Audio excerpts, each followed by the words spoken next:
Hello students, आज हम हिंदी व्याकरण का पाठ 5 संज्ञा के बारे में पढ़ेंगे।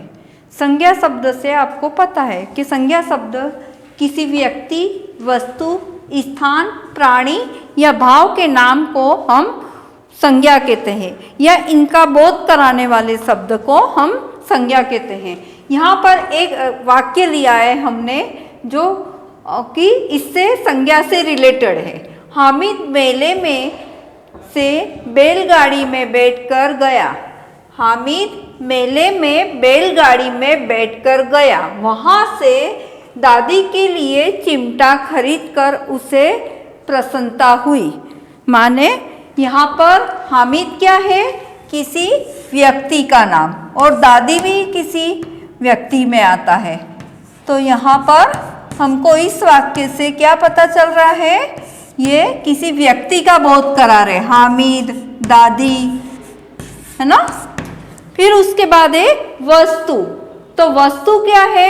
इसमें वस्तु क्या है? बैलगाड़ी, गाड़ी, बैलगाड़ी। ओके। उसके बाद स्थान मेला, प्राणी बैल, किसी, जैसे कि मेला, बैल और बैलगाड़ी, और ये डबल है ना। और यहाँ पर भाव, तो हामिद को प्रसन्नता हुई। क्यों? क्योंकि दादी के लिए उसने चिमटा खरीदा था। ये इसके मन के भाव थे। तो यहाँ प्रसन्नता क्या आएगा? भाव है। तो यहाँ पर हमने संज्ञा के बारे में समझा। संज्ञा की परिभाषा क्या है? किसी व्यक्ति, वस्तु, स्थान या प्राणी या भाव के नाम को हम संज्ञा कहते हैं। उसी प्रकार संज्ञा के कुल 5 भेद होते हैं। वैसे विशेष रूप से 3 भेद है। जैसे कि 5 भेद में पहला है व्यक्तिवाचक संज्ञा, दूसरा जातिवाचक, तीसरा भाववाचक और चौथा समुदायवाचक और 5वां द्रव्यवाचक। तो यहाँ पर इन 3 का ज़्यादा महत्व है, व्यक्तिवाचक, जातिवाचक और भाववाचक। व्यक्तिवाचक संज्ञा किसे कहते हैं? तो व्यक्तिवाचक संज्ञा किसी विशेष व्यक्ति, वस्तु या स्थान के नाम को व्यक्तिवाचक संज्ञा कहते हैं। जैसे कि हम लेते हैं श्री नरेंद्र मोदी, तो वो एक व्यक्ति विशेष है, हमारे देश के प्रधानमंत्री हैं। मुख्यमंत्री का नाम ले लो, शिवराज सिंह है।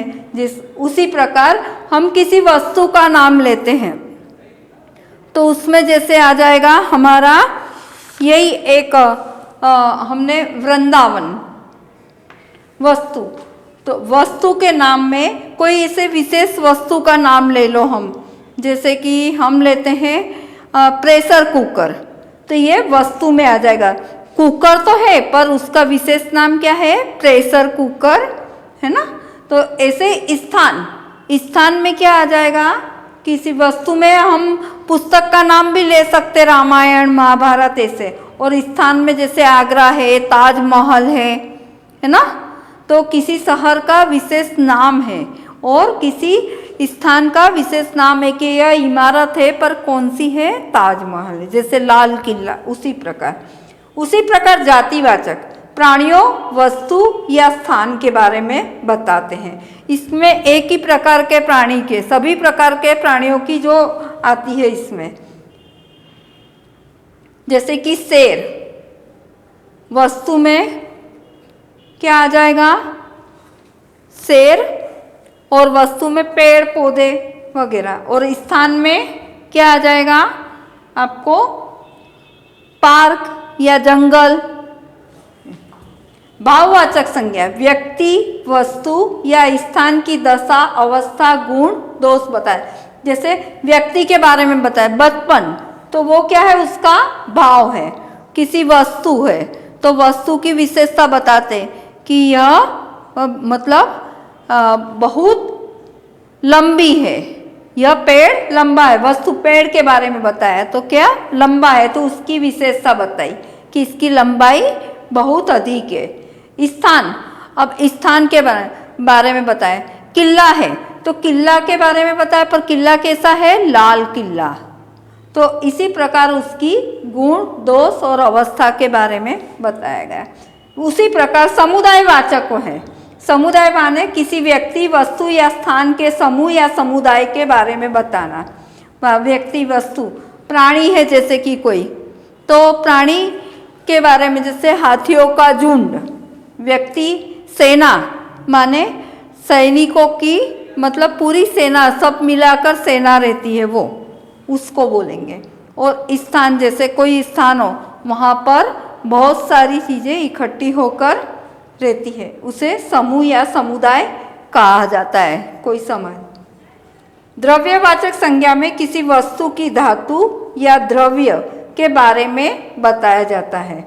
माने वस्तु, धातु या द्रव्य के बारे में, जैसे कि कोई मेटल है तो चांदी की, लोहे की, सोने की, कॉपर मीन्स तांबे की रहती है। उसी प्रकार द्रव्य भी जैसे कि लिक्विड चीज रहती है, जो तरल पदार्थ में आता है। केरोसिन है, पेट्रोल है, तेल है, मूंगफली का तेल है, इस तरीके से खोपरे का तेल है, इस तरीके से ये सब द्रव्यवाचक में आता है।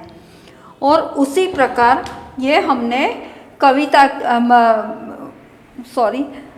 ये हमने ग्रामर का परिभाषा समझी व्याकरण में संज्ञा की, कि किसी व्यक्ति, वस्तु, स्थान, प्राणी और उसके भाव के नाम को संज्ञा कहते हैं। उसी के आधार पर संज्ञा के 5 भेद निकले: व्यक्तिवाचक, जातिवाचक, भाववाचक, समुदायवाचक और द्रव्यवाचक।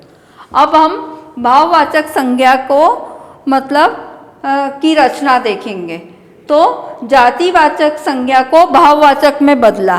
तो जातिवाचक संज्ञा को भाववाचक संज्ञा में बदलते समय, जैसे लड़का है तो लड़का एक जातिवाचक माने किसी बच्चे का नाम है, व्यक्ति का है के बारे में बताया। तो लड़का का लड़कपन, वीर माने वीरता, तो उसकी मतलब जाति बताई कि वह बहुत वीर है, डरता है तो डरपोक, इस तरीके से। तो ये जातिवाचक विशेषण है। उसी प्रकार विशेषण के आधार पर हम देखेंगे तो विशेषण में आएगा, मोटा है तो मोटापा, सफेद है कोई तो सफेदी, गर्म है तो गर्मी।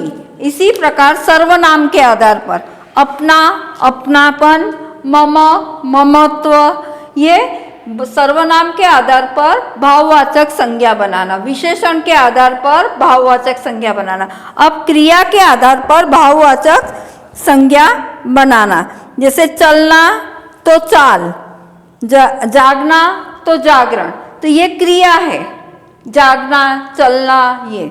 और अवयव के आधार पर, जैसे हम किसी के बारे में बोलते हैं, ये बोलते हैं कि बार बार, तो बारंबारता माने बार बार क्यों आना जाना, तो बारंबारता, ये एक उसका क्या हुआ, भाववाचक संज्ञा हो गई। शीघ्र माने जल्दी, तो शीघ्रता से जाओ। उसी प्रकार जल्द, तो जल्दबाजी नहीं करना चाहिए। तो ये सब अवयव के उदाहरण हैं। तो इसी प्रकार जातिवाचक को भाववाचक में बदलने पर, विशेषण को भाववाचक में बदलने पर, सर्वनाम को भाववाचक में बदलने पर, क्रिया को भाववाचक में बदलने पर और अवयव को भाववाचक में बदलने पर क्या आता है, ये हमने उदाहरण द्वारा समझा। और इसी पाठ में आपको कुछ आपकी हिंदी पाठ्य पुस्तक की फुलवारी की पाठ की कुछ प्रिंट मिस्टेक है, वो वहाँ पर विशेष नोट करके नीचे PDF में डाल दिया जाएगा, तो वो आपको करेक्शन करना है। Okay, thank you.